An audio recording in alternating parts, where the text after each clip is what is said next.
John, what was the president's reaction to the decision by Netanyahu not to send an Israeli delegation this week?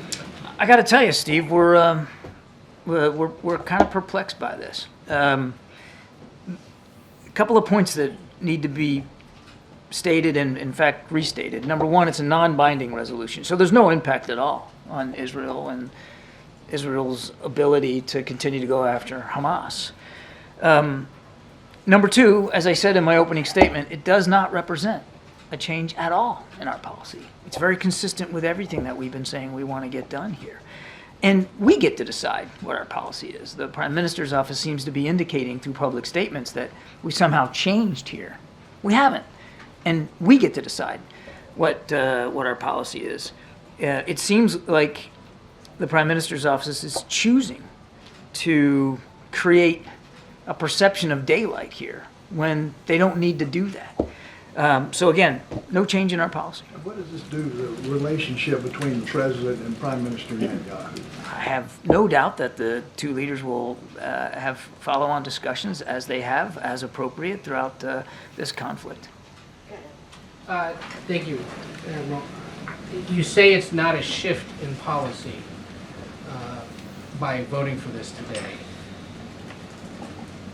Get specific with us as to why again, and to the charge that by even abstaining, because normally there may be some attempt at the Security Council or the UN overall to condemn Israel every so often for whatever reason, and the U.S. usually stands up and vetoes those resolutions. Here now, for the first time in a while, the United States is at least abstaining and allowing it to go through. So the perception broadly is that the U.S. has no longer got Israel's back when it comes to conversations like this with the UN. Yeah, that's just not true, Ed. Nothing could be further from the truth, quite frankly. Of course we still have Israel's back. I mean, as you and I are speaking, we are still providing tools and capabilities, weapon systems, so that Israel can defend itself against which we agree is still a viable threat to Hamas. Again, no change by this non-binding resolution on what Israel can or cannot do in terms of defending itself. But, you know, the other day, Friday, when I was up here, Brian was asking me about, you know, how come it was okay for, or not okay for Russia and China to veto a resolution that we drafted on Friday when we vetoed similar ones prior to it. And my answer then is going to be my answer today because of the substance of it.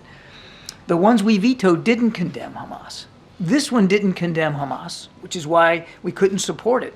But we didn't veto it because, in general, unlike previous resolutions, this one did fairly capture what has been our consistent policy, which is linking a hostage deal and the release of those men and women with, of course, a temporary ceasefire. There are U.S. officials today saying Netanyahu's acting this way because he's facing some domestic political pressure. There's domestic political issues going on.